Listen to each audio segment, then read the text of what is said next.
welcome to another fine day here in the north side of Brisbane. So today, I want to be talking about lane filtering. I saw a video recently from BakerXDerek about lane filtering, and he has some very good points about why it should be legalized and why it's safe. However, the big problem with lane filtering is not so much the speed at which people do it, it's the speed difference.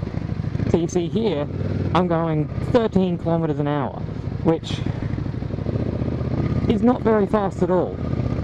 So it's very easy for me to see if someone's going to move, someone's going to open their door, and if I do happen to bump into someone, it's not that big of an impact.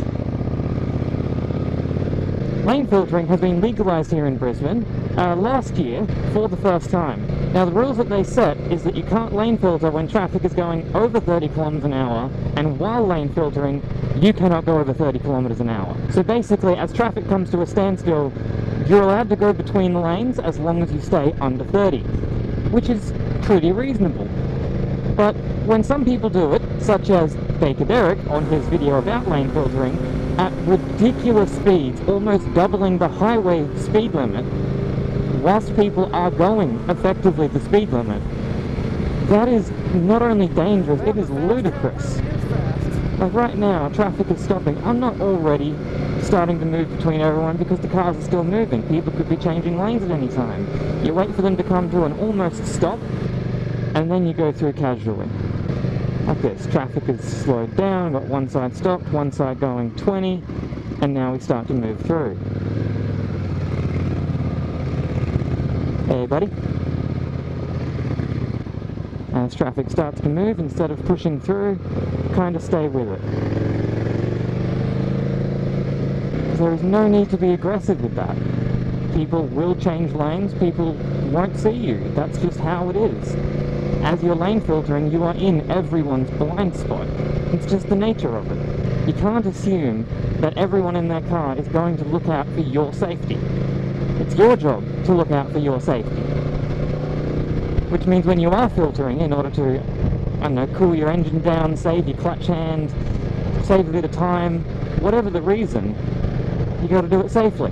Lane filtering versus waiting in line will save you a lot of time on your trip, but going 40 kilometers an hour through standstill traffic versus going 14 kilometers an hour is not going to save you that much time, especially if you're going light to light. And then we have the end of Mr. BakerXDerek's video. So this is a video about lane filtering and safety, right?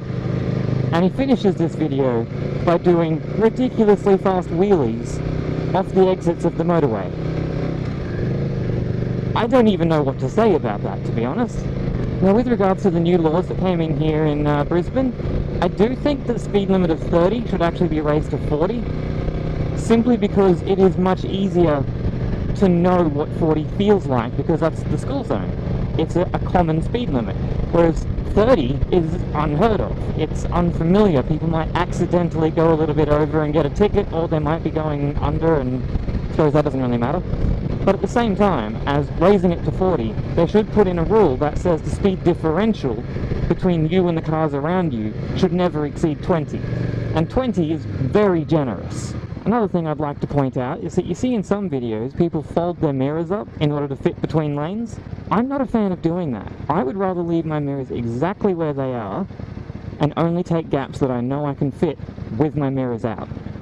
Because the thing is, if you happen to misjudge and you bump into someone's, side mirror, if you hit them with your mirror, that's not the end of the world. But if you fold your mirrors back, the widest part of your motorcycle is going to be your levers and your handlebars. So if you do this and misjudge a gap and you hit someone's mirror with your brake lever, that's not only going to pull in your brake lever, lock up the front wheel, but also turn your handlebars, and you're just going to go straight down. And there we have it. It's pretty simple stuff. Look after yourself, don't do anything stupid, and stay safe out there.